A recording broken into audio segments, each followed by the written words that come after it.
MEM, MIS, MEM, MBA, what is right for you, right? Too many options.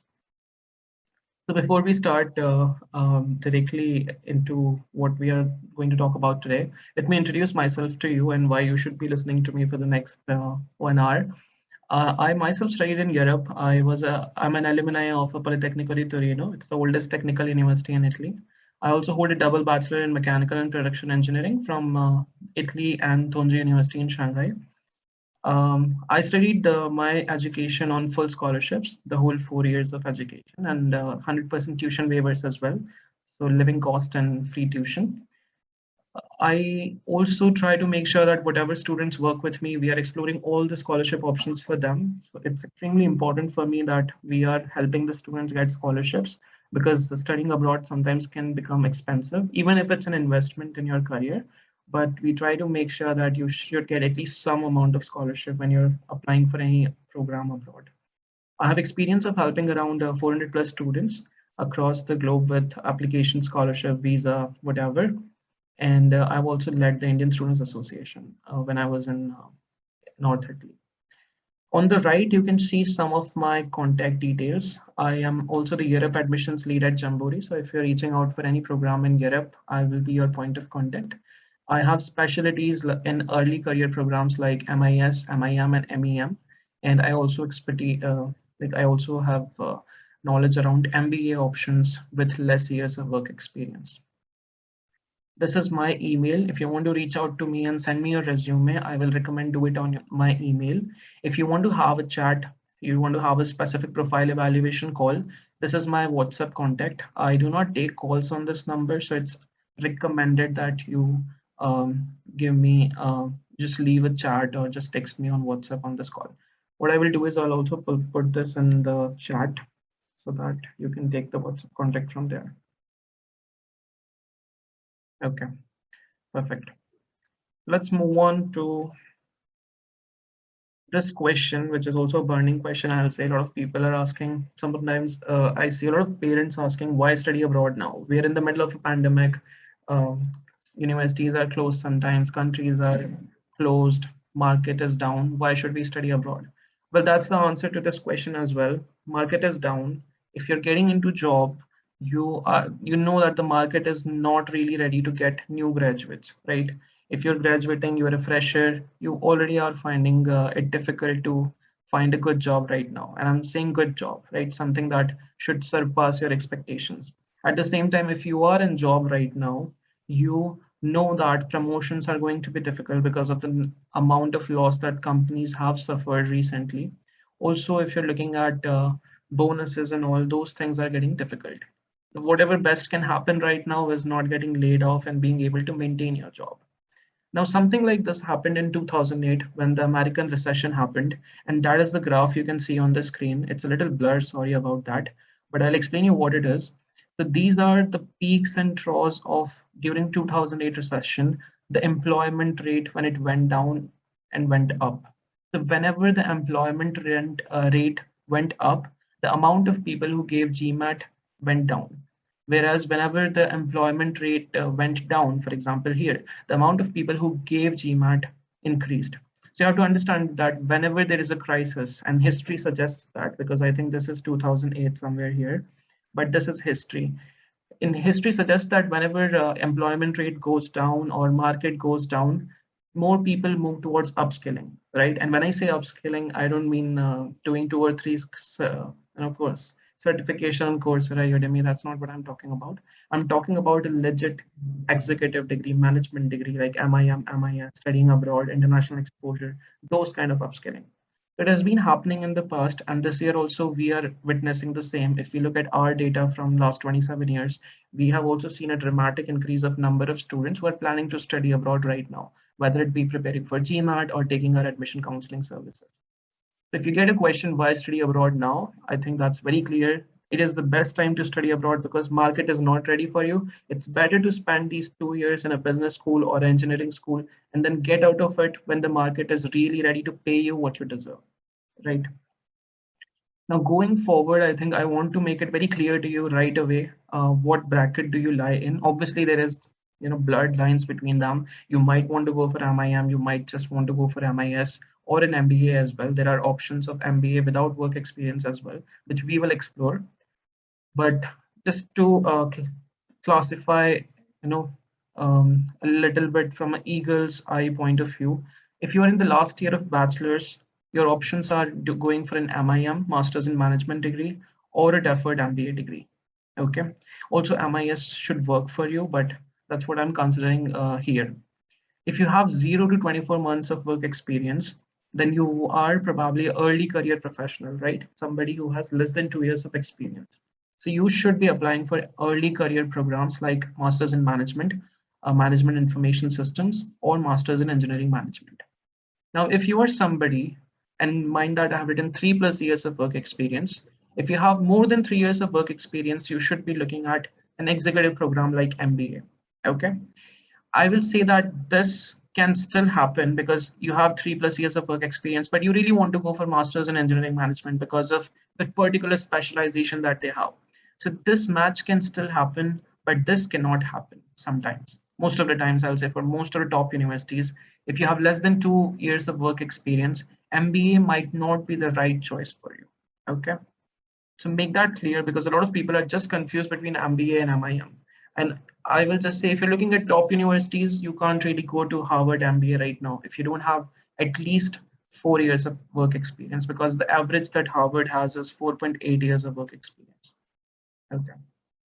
Now, this is again a good question, and I think it's not only to answer you, but anybody who is financing you, your parents, your sisters, your elder brothers.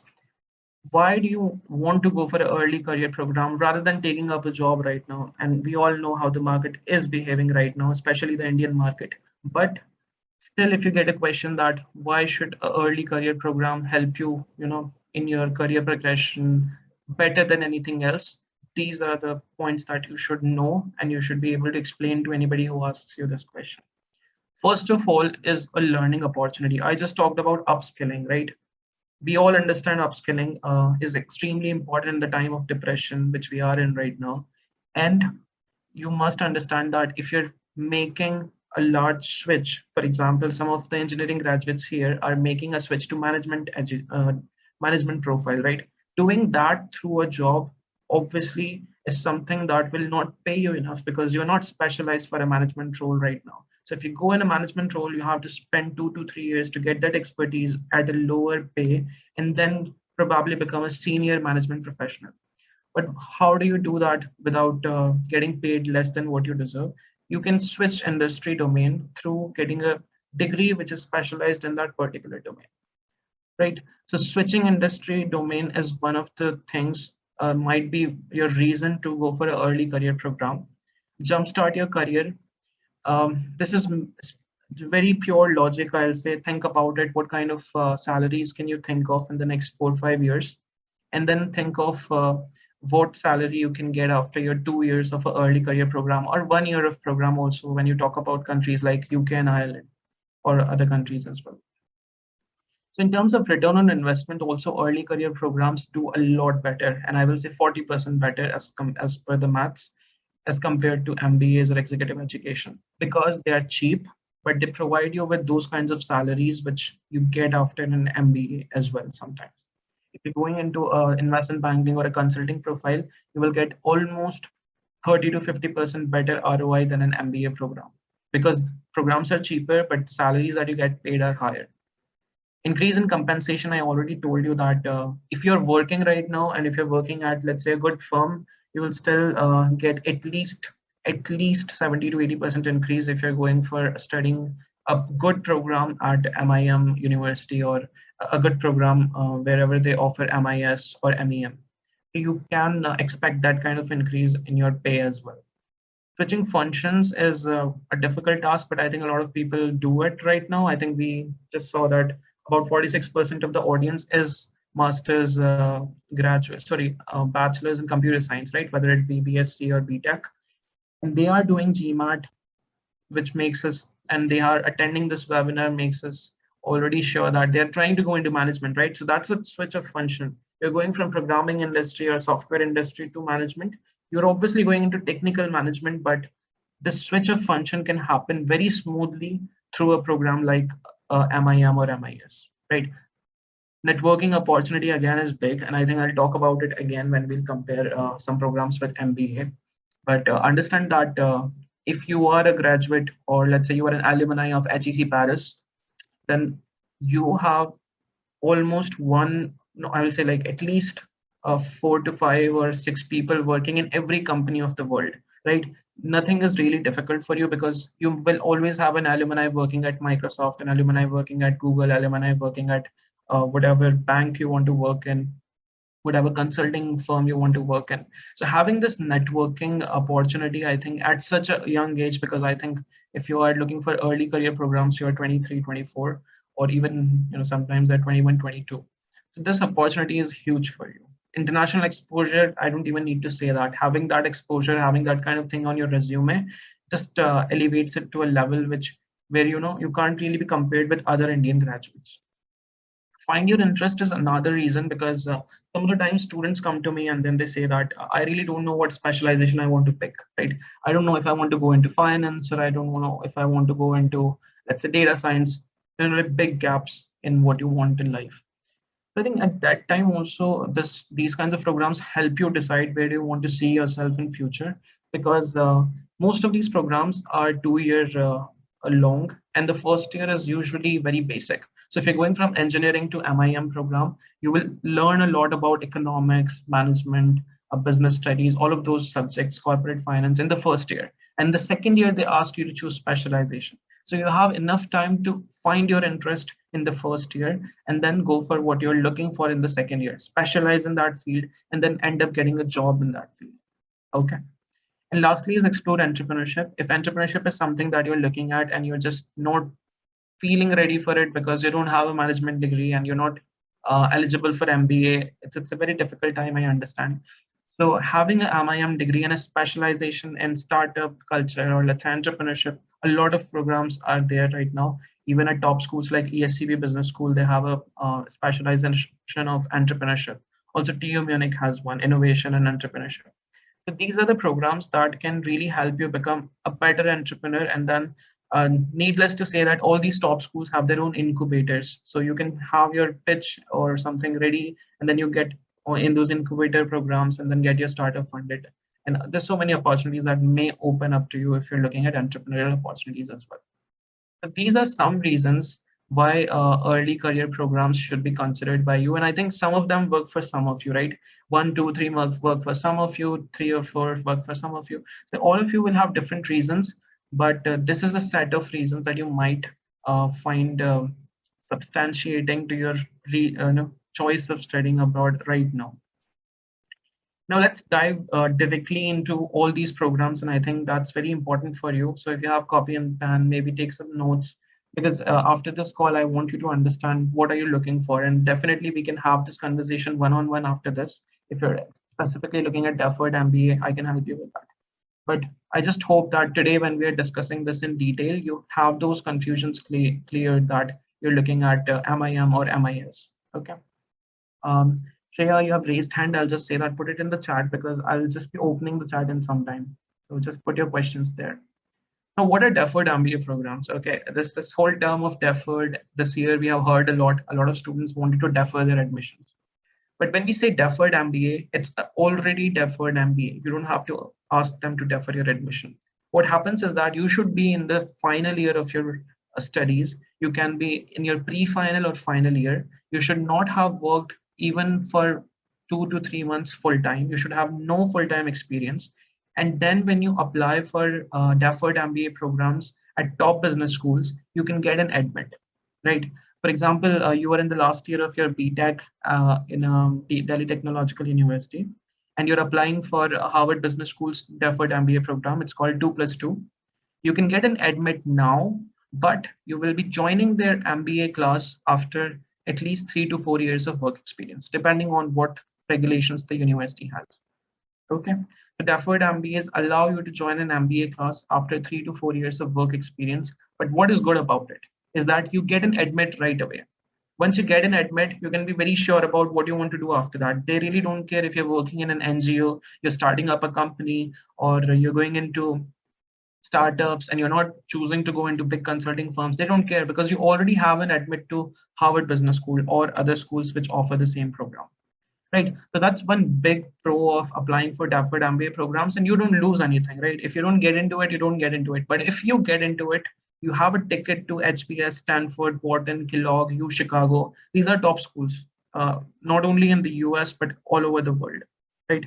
And these programs are open to the Deferred MBA right now.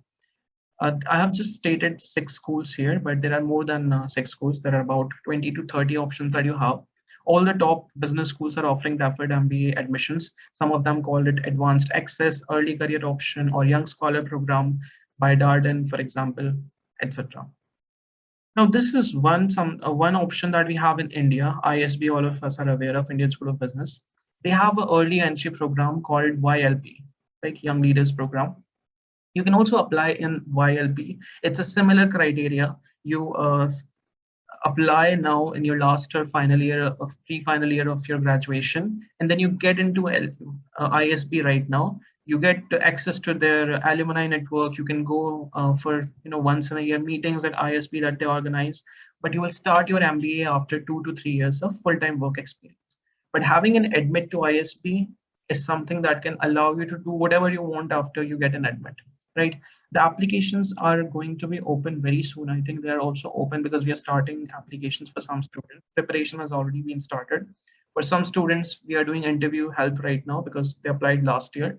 So if you fall in this category in your 3rd year or 4th year of bachelor's, then you should consider Deferred MBA programs. If you think you really want to do an MBA after 2-3 years, it's obviously a lot easier to get in right now as compared to when you will be competing against everybody who applies to an MBA, because you must understand that MBA at HBS, the whole world is going to apply, but 2+2 at HBS, probably some people who know about it.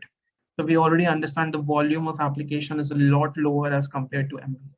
Okay, you do have an advantage there when you're applying for Deferred MBA programs. Okay, so after Deferred MBA, let's go into MIM. I understand that this is also something that a lot of you are interested in. I will see if there are questions around Deferred MBA. Okay, so I'll just take some questions. Jan, Honey, you're asking 15 years can get into top business schools, right? 15 years is not a problem. Yeah, we will take these kinds of questions where you ask specifically for a profile a little later. So what is MIM? MIM is a master's in management degree. It usually lasts for 1 to 2 years. So 0 to 20, 12 to 24 months of duration, depending on the country as well. So UK has 1-year programs. Sometimes they have 14 months program, 16 months program, depending on that. And what kind of careers do you get after into MIM are management consulting, investment banking, marketing, management trainee positions, accounting, finance, all the careers that were not available to you after your current bachelor degree, right? And I'm saying that because we really don't have access to top employers after we graduate with an engineering degree or a BCom degree because of the limitations of the degree. But after MIM, you do have options to go into private equity, hedge fund, investment banking, management consulting, etc. Now, what do you study in the first year is basically economics, accounting, organizational theory, leadership, these kinds of courses, right? But in the second year, you specialize. In the second year, you start specializing in different topics. And I think I can show you that as well. So these are some of the most popular specializations. These include arts management, if that's something of your choice, consulting and strategic management. About 34% of the MIM graduates get into consulting firms. Some of the schools also have tie-ups with BCG and McKinsey, these kinds of firms. So this is one popular specialization. Then we have entrepreneurship as one popular specialization. Finance and accounting. So a lot of top banks hire from MIM classes. And MIM is being offered right now at all the top business schools, including London Business School, ESCP, INSEAD, if you've heard of it. INSEAD is the top business school in Europe. So this is again one specialization that students can choose: accounting, corporate finance, economics, etc.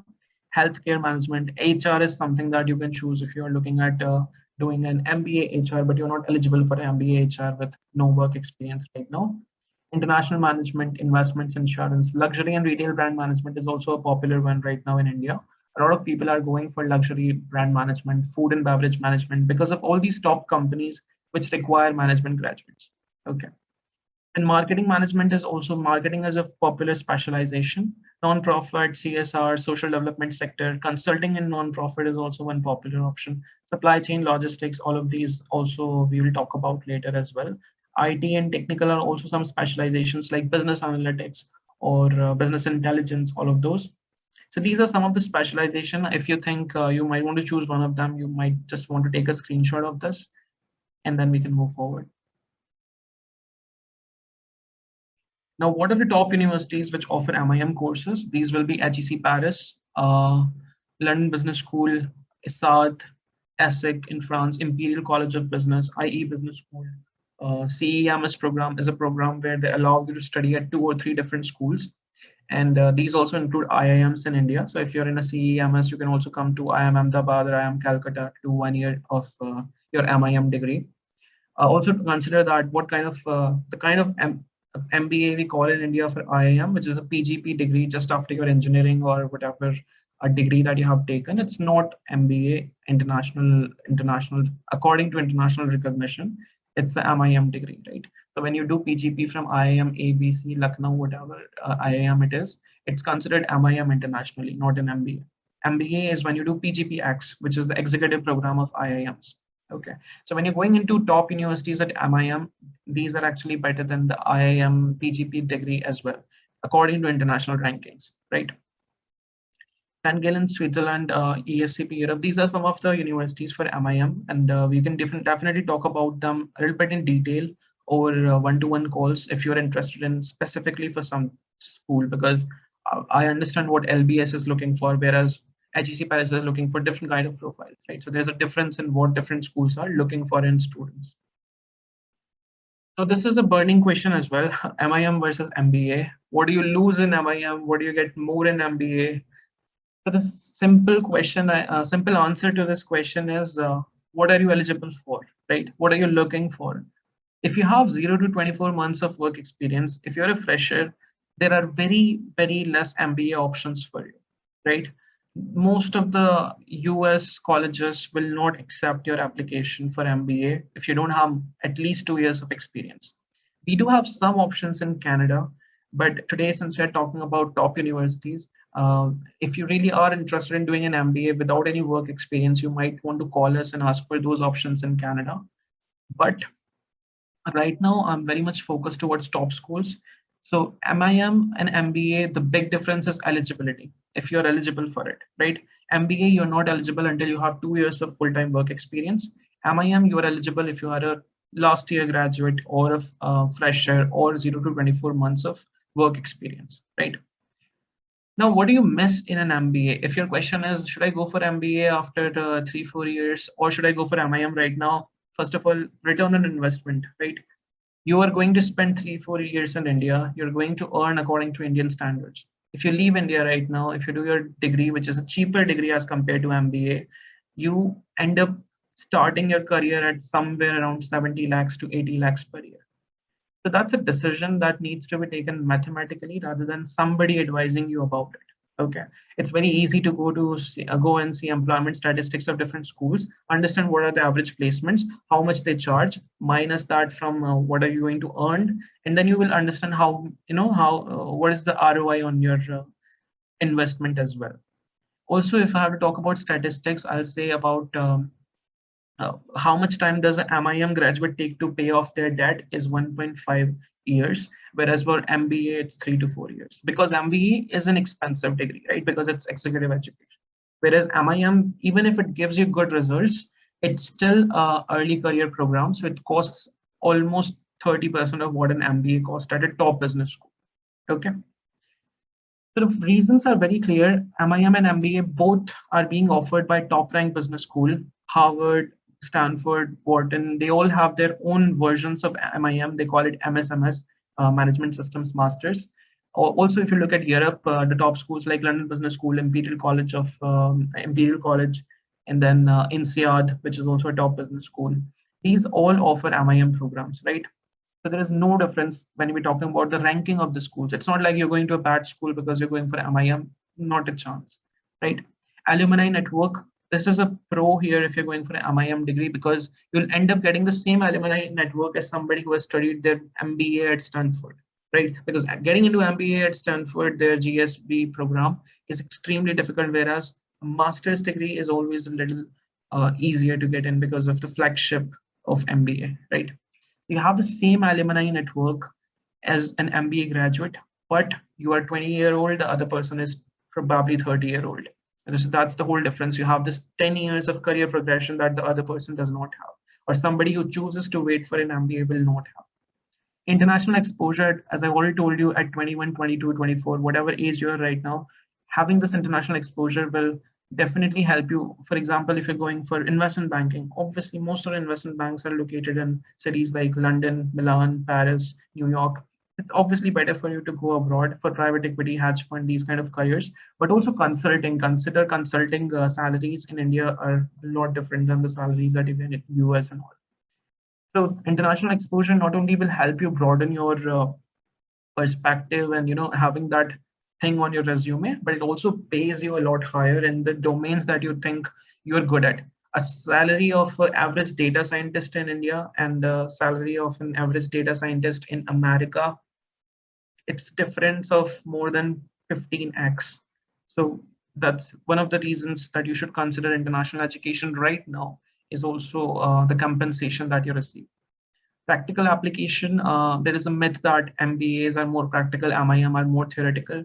There's nothing like that, because of the whole curriculum is designed in such a way that you have to do some kind of internship, at least 4 to 5 months of internship for most of the 2-year programs. You will end up having that practical exposure. And when you are in Europe or US, you will end up working in companies like Tesla, L'Oreal, Mercedes-Benz, depending on whatever location you are at. So there will be enough practical knowledge as well that you will gain in your MIM degree. Now, this is also one place where MIM shines a lot better, because I just showed you some specialization, right? Most of the MBA programs are general management, right? They will teach you everything. They will make you a change manager. They will make you a scrum master. They will make you a leader. They will make you everything. But there's not a lot of specialized MBA programs at some of the top business schools, right? But when it comes to MIM, if you're going into consulting, right, this is a in-demand skill, right?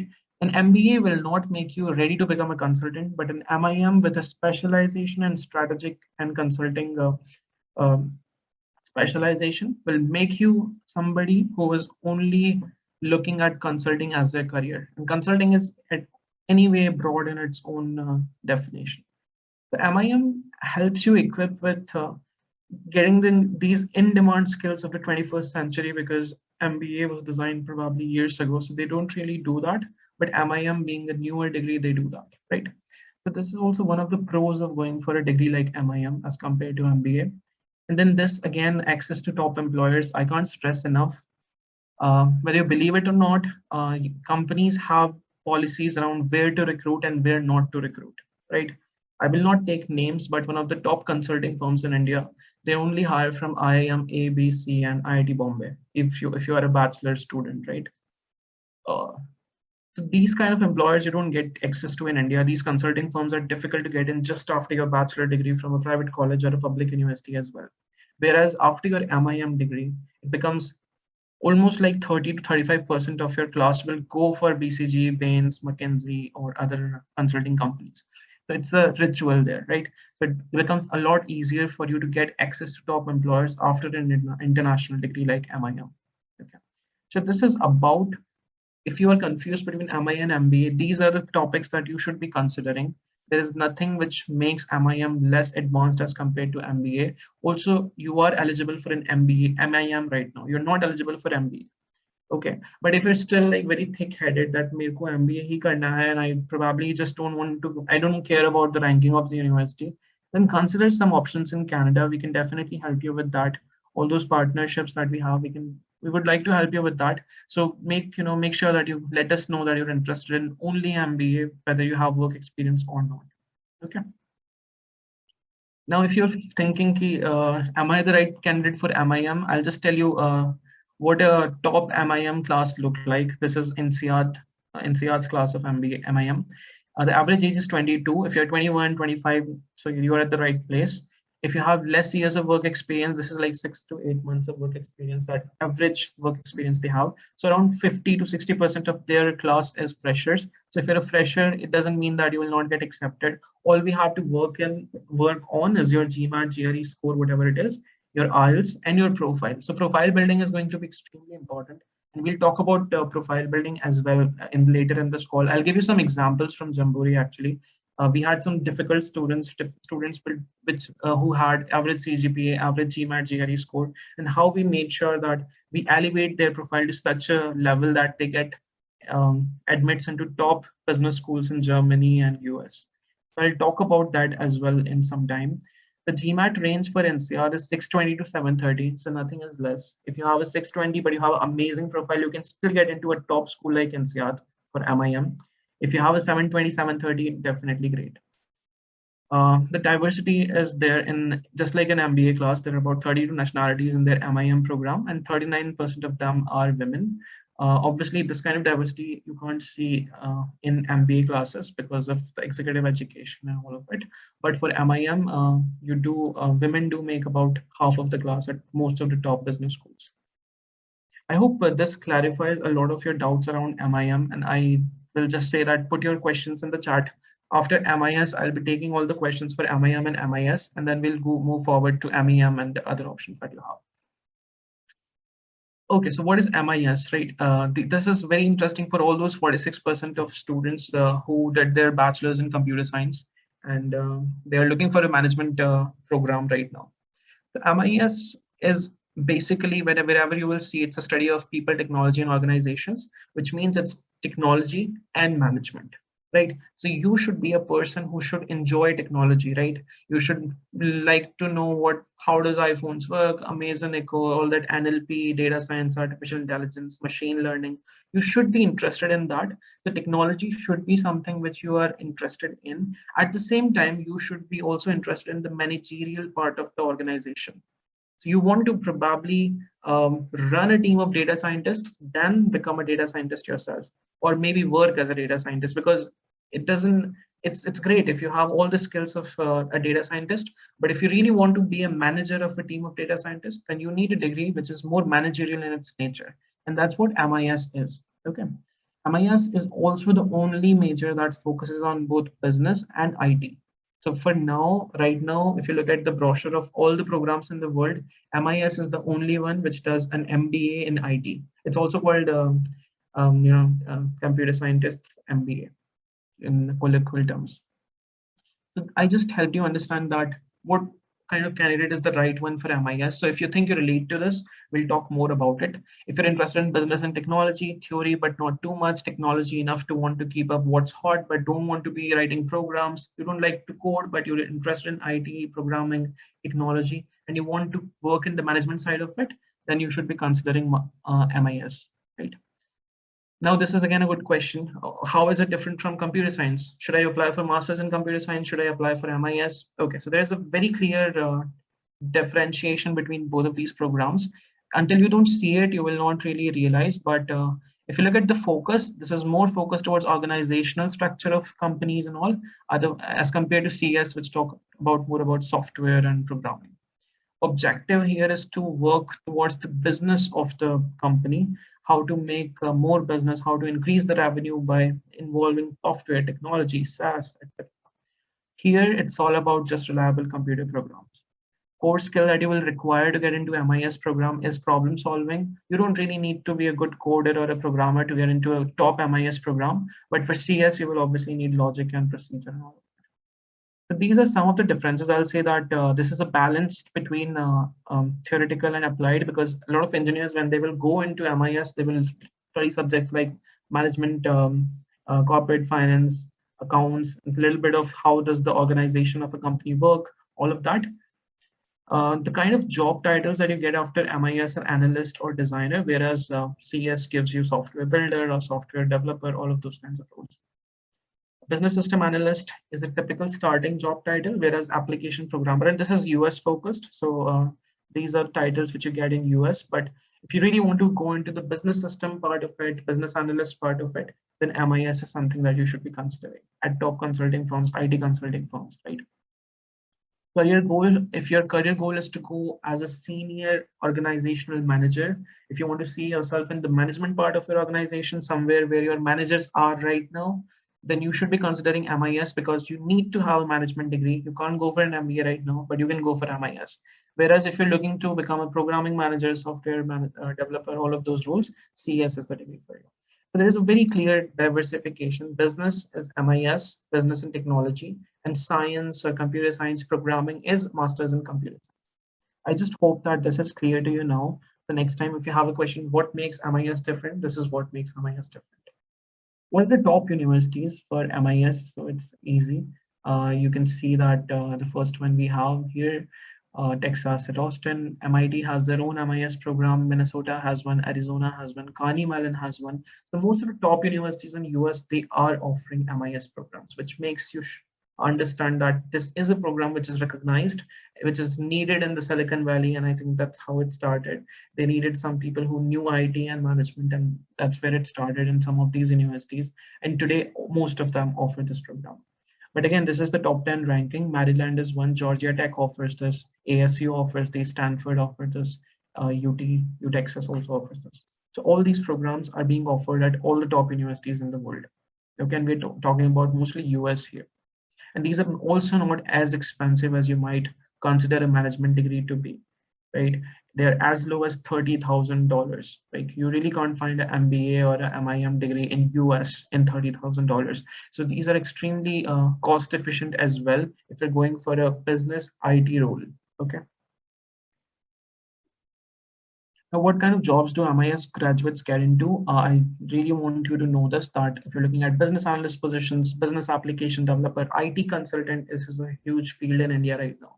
There are IT consulting firms, lot of consulting firms, and these are big IT consulting firms, right? And they're looking for BAs or IT consultants at a large scale nowadays. So we're only talking about India right now, but if you're talking about abroad, then all these firms like Deloitte and Nagaro, all these IT consulting firms, they are regularly looking for IT consultants.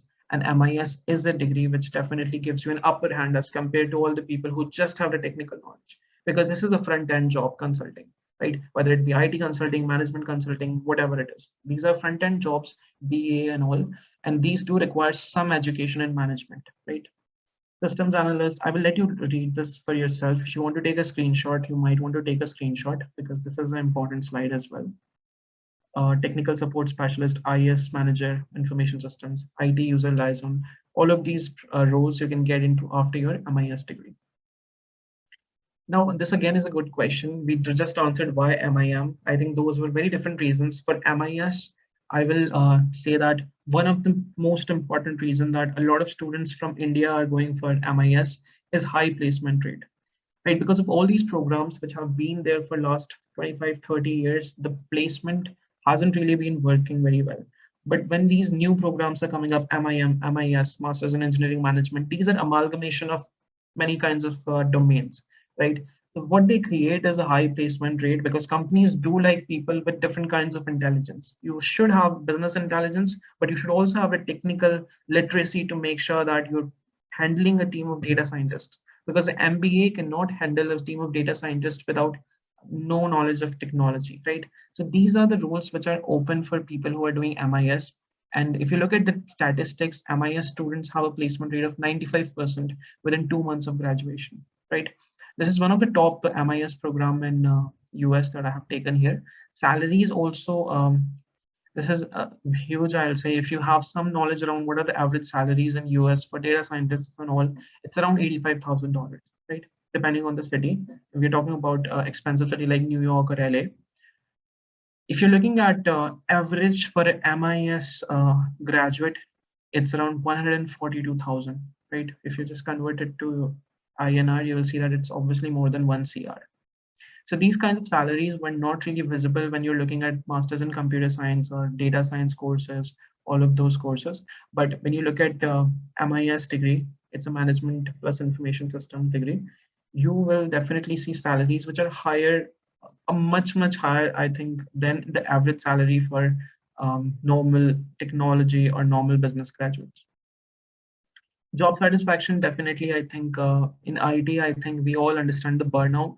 So if you're feeling that burnout right now and you want to understand what will it look like if I go into management side of this firm, because I work in the IT team right now, but my manager is doing something else. So if you really want to reach that position, and I think that's where the job satisfaction, if you think it lies for you, then you might want to consider this option.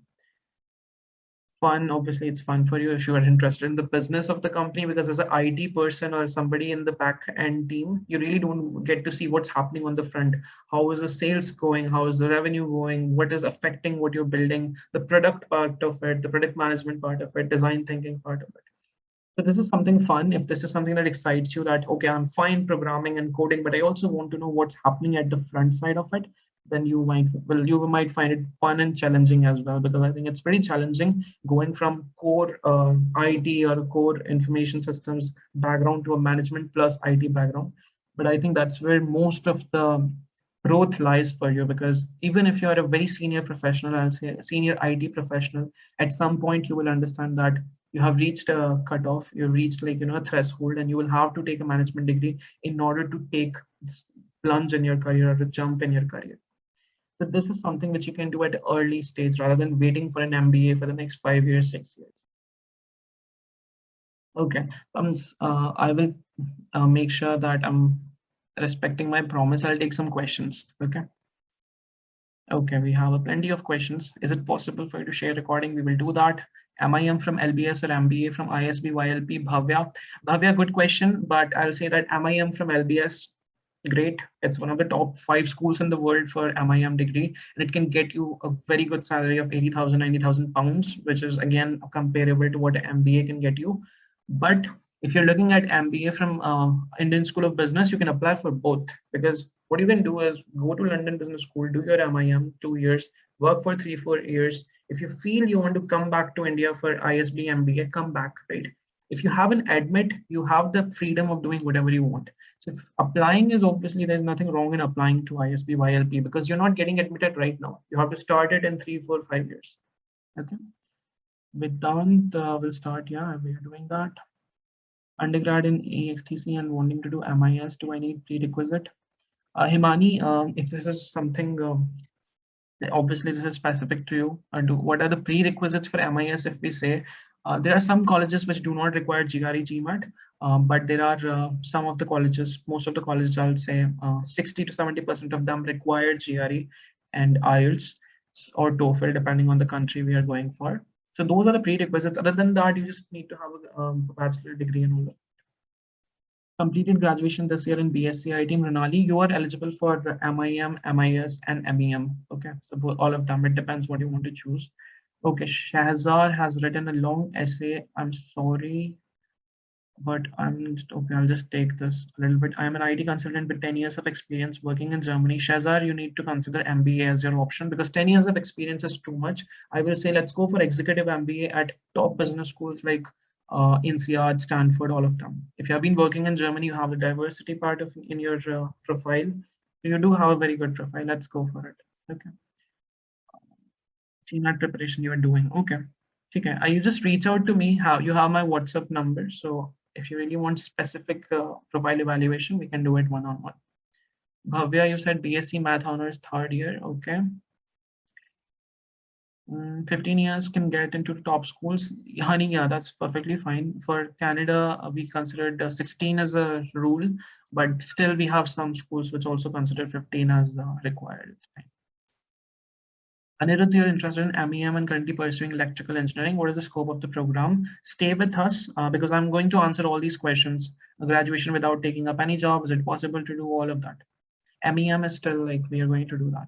What categories the supply chain management comes under? Jayant, it comes under Masters in Engineering Management. There are also some MIM programs with specialization, but if you're a mechanical graduate wanting to go into supply chain and logistics, which is great right now, with all the Tesla, Amazon, all these coming up, then you should go for a Masters in Engineering Management. Do internships count as a work experience for MEM? Internships count as part-time work experience, not full-time work experience. What the case with 1 year MIM? MIM is 1 year in countries like UK, Ireland, some of the programs in France. So it depends. It depends on the country. Can we do MIM in HR? You have a specialization of MIM in HR. That is true. Any university in USA for MIM, plenty of them. I just told you that even Stanford has a MS degree, which is their version of MIM. It's early career program. But if you ask me to tell you some name, then Kent University, Kent State, University of Cincinnati has one. So these are some of the universities. In USA, Australia, North America, we do have a lot of other options for MIM. In Canada, there are options in all these countries. Does it make sense to apply for MIM with 3 years of work experience? Tushita, yes. But if this is something that you want, um, I will have to look at your profile. What kind of work experience do you have? Like if you have worked in consulting or something, then we might want to consider a top MIM program, right? But if you have, let's say, experience which is not as, I'll say, as not as classified, then we might want to consider mid-level MIM programs. Anshika Sharma, is MIM from abroad a better option? I would come back to India and work. Go for top MIM programs only, because if you're planning to come back to India, then you want people to know that particular program or the university, right? Tanvi Tapan, hi, I'm in the middle of applying for MBA programs in the US, and most of them don't have merit-based scholarship. I have different applications to navigate this. Tanvi, if they don't have merit-based scholarship, you might want to go look at public scholarships, right? Or diversity scholarships. Since you're a female, they might have some female leadership scholarship, entrepreneurial scholarships. There are different kinds of scholarships. Also, financing options are huge right now. We have a page on our website, but if you also want to talk to your consultant, or if you're taking our help already, ask them for connecting you with all these financial options. We do have a lot of vendors helping with Prodigy Finance, and Leap Scholar, FlexNet. There's so many options right now. Harvard, Stanford is MIM. Harvard, Stanford, they have MS degree, which is equivalent to MIM. They don't read experience for that. Anmol, how much GRE for MIM in USA? Okay, so these kind of questions are pretty funny. Just tell me the number. I can't tell you the number, Anmol, but GRE for MIM in USA 320 plus is great. 315 is still good. Okay. Vedant, do we get scholarship for MIS or MIM? Yes, if you have a good score or a good profile. I'll show you 2 students who got 100% scholarships if you stay until late. Kamal, is it possible for a commerce grad to get into MIS? I will say, Kamal, consider MIM, because if you're going from commerce to MIS, I really don't know what kind of profile you're looking at. Are you wanting to become a IT consultant?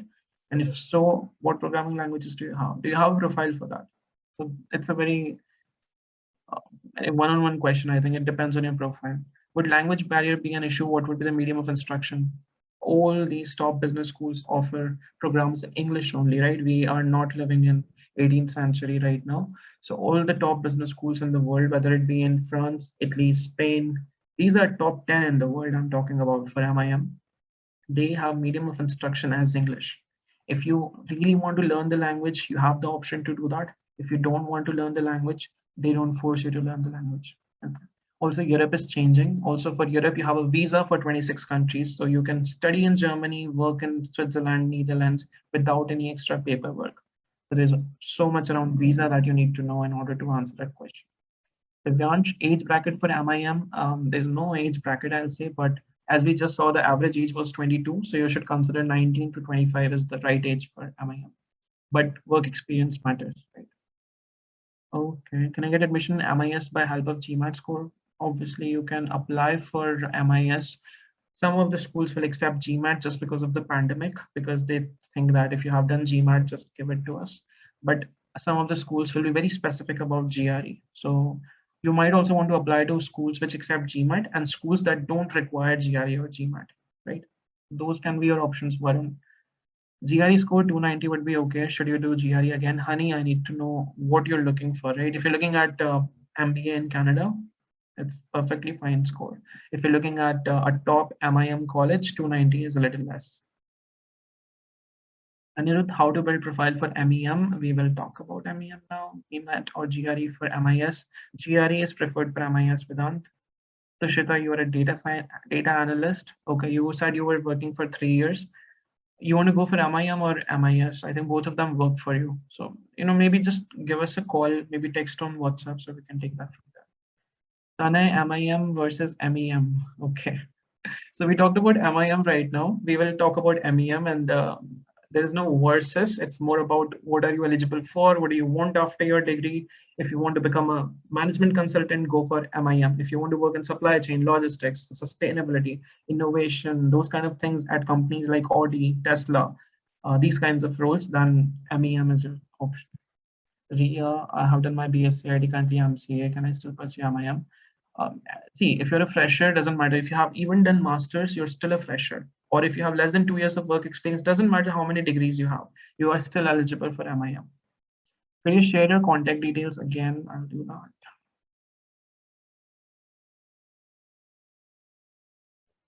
Okay, so this is my WhatsApp contact. I will only take WhatsApp texts from here. The amount of questions are huge. I'll just finish them very fast. Is there any difference in MBA and MIM in terms of subjective specialization? MBA does not have a lot of specialization. Have you ever heard of MBA consulting at a good business school? Not really. But MIM consulting, all the business schools, all the top business schools have a specialization in consulting and strategy, marketing, finance. So there is specialization. So that's the main difference, Vedant. So in what windows do MIM admit occur? Also, is GRE IELTS essential for the? Okay. So when does the MIM admit occur? MIM applications are on right now. Okay, we are finished. We have finished the round one. Round two is going to be finished in some time. So if you're applying for MIM, if you're thinking about MIM, thinking about it is not enough. Get in touch with somebody, and then you should start your MIM application preparation right away. There is no time to waste right now. We are at the end of round two for London Business School on 19th of October, 4 days left. And for HEC Paris and some other business schools, we have deadlines until January for round two. And for international students, round one, round two are most important if you're looking at even 10% scholarship.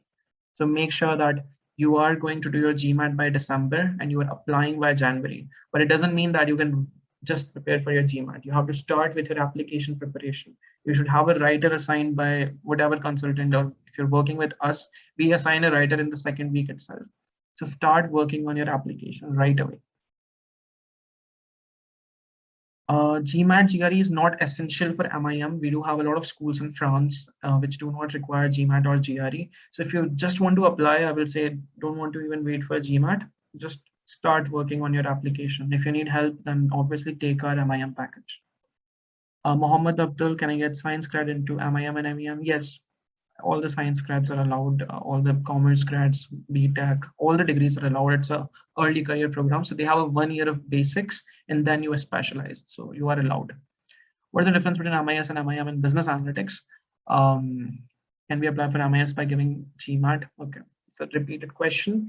But the business analytics part of it, I think both of these programs, MIS and MIM, can lead you to business analytics, but it should depend on where is your inclination more. Are you inclined more towards the business part of the BA? Go for MIM. If you're more interested towards data science, data analytics, that part of BA, go for MIS. MIM for TUM, being a technical university, how is it to join this course? TUM, Technical University of Munich, is ranked #1 in Germany. So let's not question the ranking of a university. It's definitely one of the best programs. It's just so difficult to get in. So we have to look at your profile, Prakhar, in that case. Kaustav, what is the GMAT score required for getting into top MIM programs in Germany? Germany does not require a GMAT score. It requires a good CGPA. So GMAT, they just say if you give it, don't give it, it's not important, but they want to have a good CGPA. In general, whose salary is more, data scientist or IT consultant? In general, when you say average salaries, that's a very easy Google question. IT consultants earn more, whether it be in India or abroad, actually. Can you please share your contact details? I did that. Tanvi, is GRE accepted for MIM? Yes, all MBA, MIM, they are accepting GRE and GMAT. MIM after grad or work in India 2 years or 3 years and go for MBA. Kamal, it's a question that I just answered. Earn an average salary in India. Average salary in India is not much. We all are aware of it. 5 to 7 lakhs is what you can get in a market right now if you are from a good college. Earn that for 3 years or spend your next 2 years, invest in your education and start a salary of 70 to 90 lakhs. A choice that you have to make, right? So there's nothing better. It's just logic and maths. And if you're ready to move out of your home right now, okay. MIM and MEM courses in Europe last year student, Mac, GRE or GMAT. Wow, Rutuja, what a way to ask a question. So MIM and MEM courses in Europe. I showed MIM, MEM we'll talk about. Last year student in mechanical, great. GRE or Gmat? GRE for you because you also want to apply for MEM, right? Okay. If one is interested in startup, what is better, MIS or MBA? MIS is better, Vedika. MBA is something that will ask you to wait for 4 years. Until then, you don't know you really want to start a startup or not.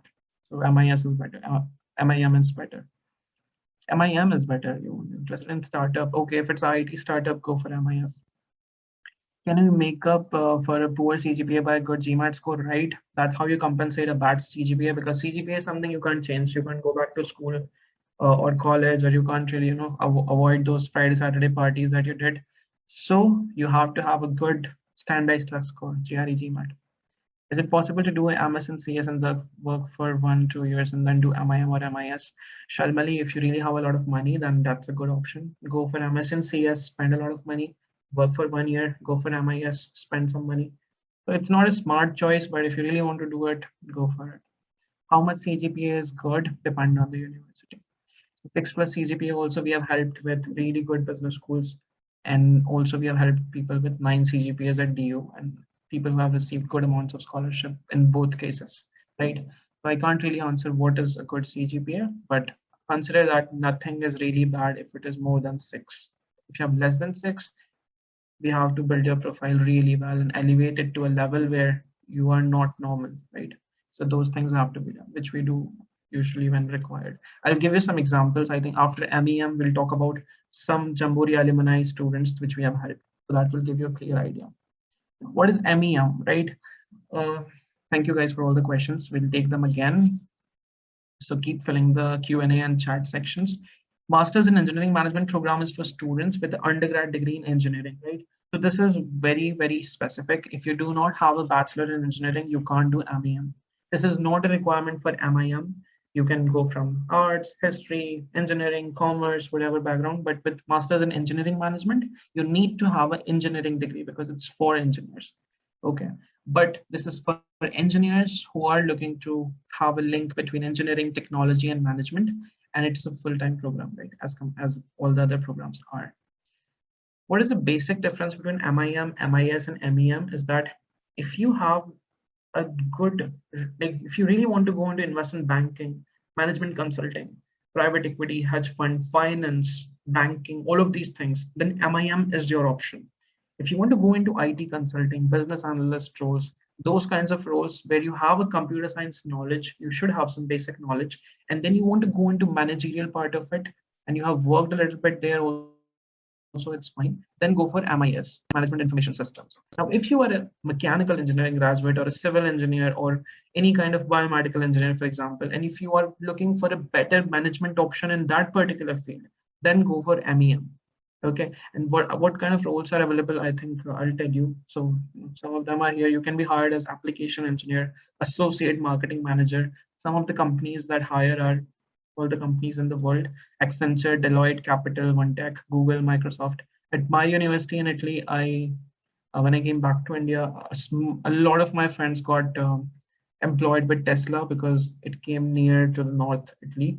It was a gigafactory in Berlin, 1 hour distance from my university. So they recruited a lot of students from there.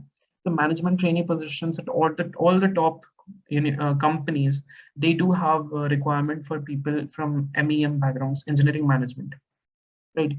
Amazing hires a hell lot of students also from these kinds of programs. So if these are your employers, these are your dream employers, which are listed here, then you should go for an MEM degree, right? You might feel that after mechanical engineering, how can I work in Google or Microsoft? But you can. They do have all these warehouses and like they where they store their data across, the whole world right now. Actually, so these kinds of roles are available at all the IT firms as well. It's also called engineers MBA. So if you're wanting an early MBA, but you're a mechanical engineer, civil engineer, anything other than the computer science graduate, you might want to consider MEM as your option, right? Let's go towards what do you study at MEM? This is a question that we get a lot because how do you differentiate between MIM, MIS? You study computer simulation and risk and operation analytics. A lot of programs have that. Project management is an important part. Product management is an important part. Manufacturing management, systems and engineering and architecture. Some of them are specialization electives. So you can choose and you can say, okay, I don't want to study this. But there are also options like strategy, accounting, finance. So these are all also a core and compulsory part of some of these programs, right? Now, what are the popular universities for MEM? I'll say for Masters in Engineering Management, it's across most of the world right now. You can find some very good universities in Germany, like RWTH Aachen, TU Munich, TU Berlin, all of these universities have. You can find some really good universities across France and Spain and Italy. You can find good universities in Australia like RMIT, New Zealand, then definitely all the top universities in US also have this program, like Cornell, Dartmouth, Duke, John Hopkins, MIT, Northwestern, Purdue. Most of the universities have it. University of Windsor in Canada, University College London, UK. So all the countries, I'll say this MEM is a very international degree. So wherever you want to work, whether you want to come back to India also, there are top employers like Reliance, Tata Motors, all these big firms which have, like place for logistics and supply chain and all of these kinds of roles. Also with Amazon coming back to India, coming to India, there's a lot of opportunity there as well. But this, I think, hope you understand that what is the eligibility for MEM and where can it take you? Now, this is a slide which I think a lot of you are waiting for, how to student get scholarships and how you can achieve some scores which can help you get better scholarships. So these are two of our students. She is Shivani. She was from Delhi University. She did her BCom and she went for MIM at Bocconi University in Italy. It's a top 10 university again. When she came to us, she started preparing for GRE and then she had a score of 330. She ended up getting 100% scholarship for 2 years, no tuition at all. Studying in Milan was completely free for her. After she graduated, she decided she wanted to do investment banking. So she ended up joining an investment bank in London. Her first salary was 80,000 pounds. Now, this is a student from Delhi University, 3-year degree, zero work experience. Last year, she applied for MIM. She was preparing for GRE. She got 100% scholarship, didn't spend anything, a single euro. And then she got her first job in London as an investment banker with 80,000 pounds of salary. It's one of the reasons why MIM is such a great degree, because these are the options you won't even have in India after your bachelor's. After BCom from DU, she did not have a lot of options, right? She was actually struggling to get a job that she liked and which pays her the value that she had. But once she did her MIM 2-year degree on full scholarship, she really got what she wanted out of it. The second profile that we have here is Shivang. He was a B.Tech graduate from MS Ramaiah College of Engineering in Bangalore. And he studied his MIM at ESCP Business School. That was his choice of school. He received 100% scholarship for the first year. Second year he did pay, but the first year was completely free of charge. And he had a Gmat score of 721, right? And he is right now working as a strategic marketing analyst in Paris because he chose the Paris campus of ESCP Business School. So these are two profiles I just showed you. We help students like on a monthly basis. I can say we have more than 100 students applying for these kinds of programs, MIM, MIS, MEM. These are extremely popular in India. From India, there are about 200,000 applications every year. So a lot of people are applying for this. A lot of people are getting scholarship. A lot of people are getting into successful careers after these programs as well. Just giving you a little bit of an idea of how does the story building process at Jamboree works, because a lot of you asked for, can I compensate my CGPA with a good GMAT? Yes, but how do you do that, right? You can just score a 720 and you can have a CGPA of 5.6. You can't put them together. Why that happened? There needs to be a story that aligns everything that happened, right? So we had a similar profile. Dhruv, he had a 7.2 CGPA. It was average for top business schools. He had a 630 GMAT, very, very average. And he didn't want to do it again. So that was the case. So one another issue was the gap that he had in his profile. He had a 2-year of UPSC preparation gas. He was preparing for UPSC for 2 years and did nothing other than that. So when we looked into this profile and we wanted to apply to top business schools, we made sure that we are knowing the whole history of the student. That's what we do in the first week. We do a profile discussion call, right?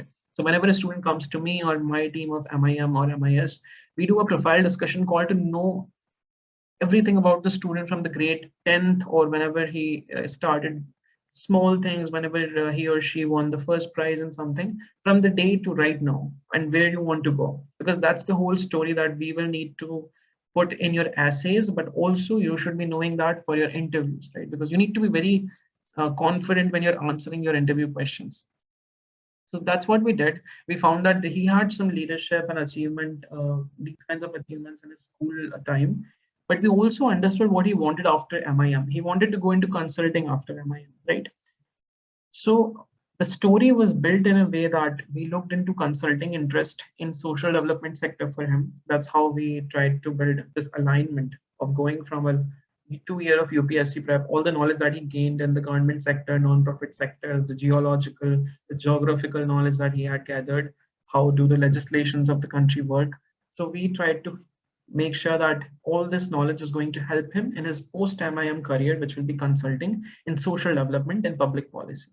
And that's how we were able to make that gap in his profile look like an elevation.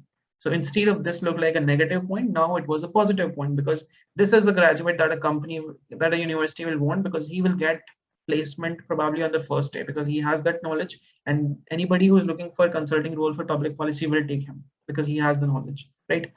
This is the way we were able to get him 3 admits, and finally he chose to go to Frankfurt School of Business in Germany. Germany is extremely competitive, and having a low CGPA is something that you don't want to have with German schools, but he was able to do that. So what I'm also saying you is that it's not all numbers, numbers, numbers. This is a holistic application. We're talking about MBAs, MBA kind of courses, MIS, MEM, or MIM. All of these are management specializations. So the application evaluation is very holistic. It's not as black and white ki 5 CGPA hai to nahi hoga, 7 CGPA to ho jayega. It doesn't happen that way. Okay, so I just want you to keep that in the back of your mind, that profile building is probably 30 to 40% of your application. Now, what do we have to offer? The Jamboree admission package. We offer MIM package, MES package, MIS packages, and MEM packages as well. How does that admission consulting work? I'll explain you what happens once you join us, right? Because that's important for you to know right away. Once you join us, we do a profile discussion call, as I said. This is profile assessment and enhancement. We look at all the strengths and weaknesses that you have in your profile. After that, we go back and also after understanding what you're wanting, what countries you're wanting to go, what's your budget, what is your metric, what do you want to do after your MIM degree. And then we start with the shortlisting of universities. We prepare a shortlist of about 12 to 15 universities, and we come back to you with that shortlist. That shortlist will have everything that you need to know about that program: budget, deadlines, financing options, scholarship, yes or no, what kind of scholarships, what is your chances of getting into that particular school, all of that, right? And then we will give it to you. And then once you come back to us after going through the shortlist, we do another call to shortlist 4 to 5 to 6 universities that you want to apply it, right? Now, why we are able to do it better? Because we have been doing this for 27 years. So all the data that we have, we can understand that if a student with a profile of 6.5 CGPA from DU ka ye wala college, so we go back to the data and then we see where did those kinds of students in the past they got admitted to. And then we know, okay, HSC Paris might be difficult, but London Business School will work because they care about the CGPA, but they also have to look at the profile side of them. So that's how we start working on the shortlisting. And it's very intense the way we do shortlist. It takes about a week for us to come back with the finalized shortlist. Once we have the shortlist, we start with application essays and everything, because these applications will require essays and letter of recommendations, SOPs, whatnot. We assign a writer to you because we understand that some of you are working professionals, you're busy, some of you are not very sure about the sentence structure, the grammar, or you really want somebody to proofread your essays and everything. So we assign a writer in the second week itself, and they start working with you on the application preparation part of it. Now, once that is done, we have everything ready, all the documentation, then we apply to these schools. Okay, let's say we applied to 5 schools and 3 of you have sent you an interview invite, because the second part of the process is interview for many of these programs. That's where we start with our interview preparation. So we have interview experts, the consultants, they will take mock interviews for you. One motto that we have at Jamboree is practice, practice, practice. You need practice with 10 different interviewers, you will get that. If you are really good at it, you only need with 5 and you want to move your interview date a bit faster so that you get an admit and we can do visa, we can do that. Okay, so we help you prepare the best for your interview. Whenever you are ready, we then stop and then we let you go for the interview with the university, because the worst thing that you can do with your application, whether you do it with experts or not, is that that is the first interview that you're going to, and you have not taken a practice interview before.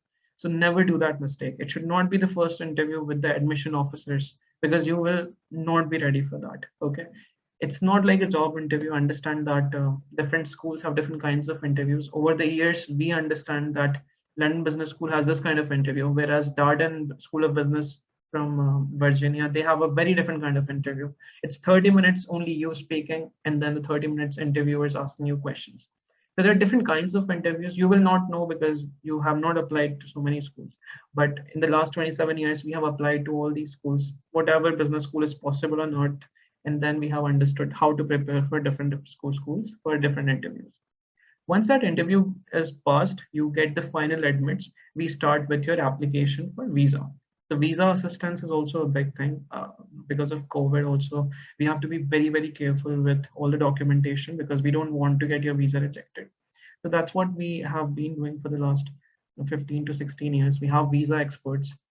Same people help us with all the countries that we cater to right now. And the visa documentation involves accommodation support, your financial options that you might want to take, all of that support. It also includes your flight ticket support, all of the support that you will need for your visa, health insurance support, all of that is included in the visa counseling. Okay, once that is done, once you receive your visa, we do a pre-departure orientation, because sometimes the student is going to a country where they have never visited, but also they don't know a lot about. For example, if you're going to France, so we do pre-departure orientation to make you ready for the first month in that country. What are you going to do? Are there any legalities that you have to fulfill? Or is there anything that you can do in order to contact the Indian community there? What are the accommodation options for you? All of that is done, and then you can leave the country. So that's the whole end-to-end process of admission package with Jamboree. The day you start thinking about studying abroad to the day you fly to study abroad. There are also some platinum services like focus of the month sessions and some other extra added services, which we tell you once you start working with us, once you enroll with us. Okay. This is a question, why should I join Jamboree and not anything else? I think very, very clear. Jamboree has been in the market for 27 years. It gives us the data to tell you what is right for you. All the other consultants have been there for less than 3, 4, 5 years. So there's a huge difference there. You might understand. We have been serving Indian students. So understand that Indian profiles and European profiles, for example, they're completely different. When I applied to Columbia Business School as a European graduate, I got into Columbia with a Gmat score of 304, right? But sorry, GRE score. As a European candidate, if I apply, I can get with a 304 score. But if you are an Indian graduate, you can apply for Columbia with a 304, you will get rejected. You have to have 315 plus or 320 plus, an amazing profile as well. So there is different ways of consulting different nationalities. If you consult Indian students, we are competing against the South Asian continent of India and China. So Indians have to really elevate their profiles. And if you're an Indian male IT professional, this is probably majority of students who apply for majority of applicants who are there for all these kinds of profiles. You have to make sure that your profile or your application stands out of the crowd. And how do you do that? I just showed you the example of Dhruv. If he was just going like 2 years gap of UPSC, he was getting rejected, definitely getting rejected. But the way we aligned it, the story that we built, we do it for every student. And that's why we take so much time to do the brainstorming sessions with the writer, with the consultant, with the student, whatever is required. So we do specialize in all of that. We do 5 university applications. The price is extremely less. I will give you the price because it's very low as compared to the industry standards.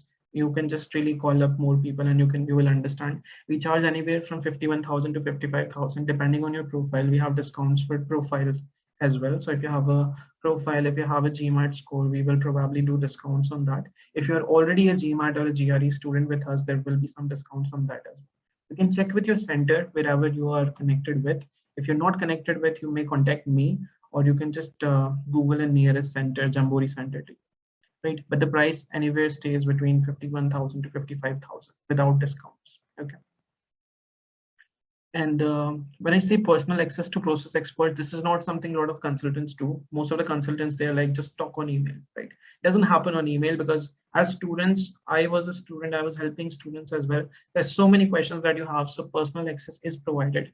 And I just gave you my WhatsApp, and I just, I really don't do that with students. But if you're attending my webinar, I want to help you with that, right? Whatever is your query, whatever confusions that you have right now. We also have 25 plus years of experience with visa. So that's really helpful when you know that, okay, this country has a little difficult visa. So how do you make sure that you end up getting that visa? So we have had visa success rates, and nothing has changed with COVID, fortunately, because of the expertise that we have. And visa, anybody who has less than 3, 4, 5 years of visa experience will not really be able to understand the bits and pieces of application and the professional knowledge that is needed for visa applications. We also have 150,000 students that we have helped in the last 27 years. So these are all the alumni. We make sure that we connect you with the alumni whenever we want to, whenever we can. If you're going to London Business School, we'll have probably 100 students from Jamboree who went to LBS. We want you to connect with them, not only to understand, what is happening before the application, but what is happening after you get into LBS? What do you do after LBS? What kind of roles that you get access to? So all of that alumni connect is what we try to do for most of our students, because we can do that with all the alumni that we have across the world.